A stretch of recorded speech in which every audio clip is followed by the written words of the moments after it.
Hello everyone, Mack story back for chapter 2 of 30 of Blue Collar Leadership, leading from the front lines. Something I forgot to mention to you guys last time is pretty critical. I should have said it in the very first video, so I apologize for not doing that. But I'm bilingual, and no, I don't speak English and Spanish. I speak English and country. So I always say that from the stage when Rhea and I are talking. I always look over. She's usually over here on this side, and I usually tell the crowd, you know, if I say something you don't know what I said, raise your hand. Rhea will translate, and if she don't know what I said, I'll just have to try again. But that's me. I'm okay with it. It's what I tell the audience. I'm okay with me talking country, and I hope they are too, because I'm not changing it. I'm good with it. So as we get started in chapter 2, something else I forgot to mention. You can download the first 5 chapters of this book at bluecollarleaders.com, and also my Blue Collar Leadership and Supervision book. You can download the first 5 chapters. So you can actually get 10 chapters of these 2 books for free. Just go there, download those. And there's also an audio clip of Blue Collar Leadership, which is this book we're covering now.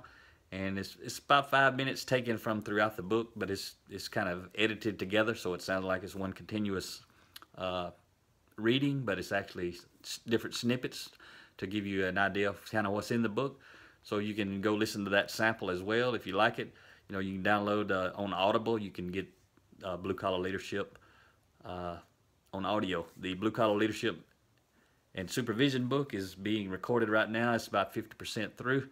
And no, you won't hear my voice on there because too many people wouldn't know what I was saying. So I got a pro doing that, Mr. Brendan Carruthers. He's an outstanding voiceover guy. And I met him up here in the Atlanta area, and he's doing that for me. And you can understand him, I promise you. So as we start talking about chapter 2, I just want to give you a little information out of it. It's the chapter's title, I Believe in You. You know, last time I said I'm one of you. Chapter 2, I'm moving into I Believe in You. And the subtitle is Motivation Comes from the Outside, but Inspiration Comes from the Inside. A lot of people don't understand that. When they're in a room with somebody that's got you fired up and got you excited. A lot of people tell me I do that to them. You know, when they like, I wish you was around all the time. You keep me going and that sort of stuff. That's motivation. If you want to transform yourself, if you want to become something you're not, if you want to get to the next level, motivation is not going to do it for you. Some point in your life, you have to become inspired, which means you don't need someone to help you. Like I said, I like to read. Nobody makes me read every day. Although I hate to read, I read every day. That's inspiration. I want to move forward. But I want to share with you the opening quote. And I actually got to talk to this young guy. He's amazing. And you can look him up on YouTube. His name is Joshua, Joshua. Last name is Encarnacion. That's kind of tough for somebody that speaks country. That's not country talk right there. But you spell his last name, Encarnacion, and you can look up. He's got a TED Talk, and he's talking about belief. And I want to read the quote that I shared from Joshua. He says, "The dictionary defines belief as trust, faith, and confidence. However, that definition is selfish and requires judgment. I think we need to change the way we believe in people. We need to redefine the way we believe in people. We should redefine belief as encouragement, empowerment, and engagement. This definition is selfless and doesn't require judgment." Man, when I heard him say that in that video, it stuck like glue. There's certain things that I hear relative to leadership, and I don't have to memorize it. I mean, it just happens. It's a gift from God, and that's why I know this is what I'm meant to do, because I can't remember anything. I can't even remember what's in these books, and I wrote them. But I'm gonna go over the 5 minutes, because I'm gonna tell you a little story about when someone believes in you. And the story is in the book, but I'm just going to touch on it. So back in 1995, it was about 2 o'clock in the morning. I've been working, I was in the middle of that 3 months, 7 days a week, 10, 12 hours a day, working 3rd shift, sometimes working doubles.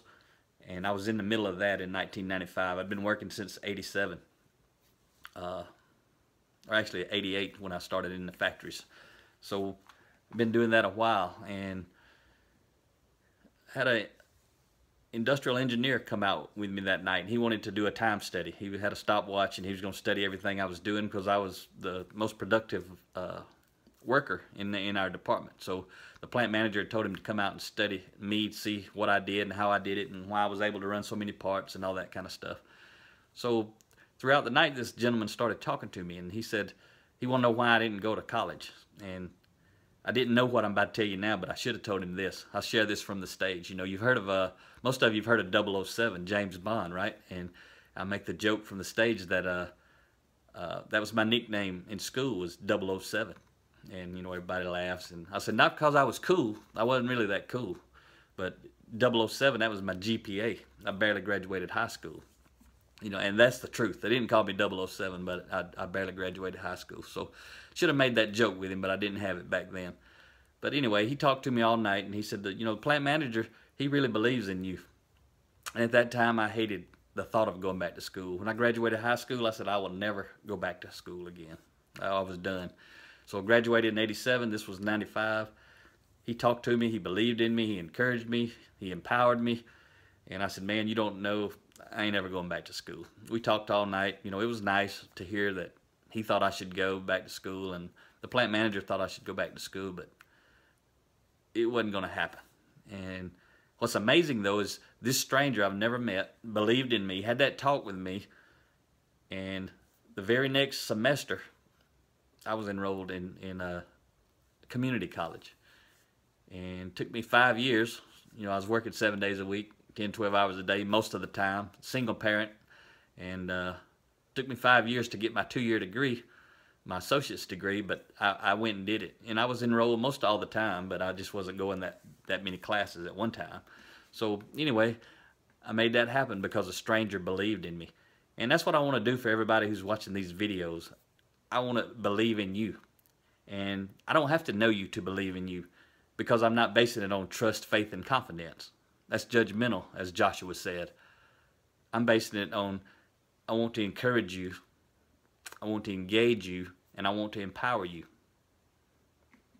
That's what I'm saying. I believe in you in that way, unconditionally. It's like unconditional love.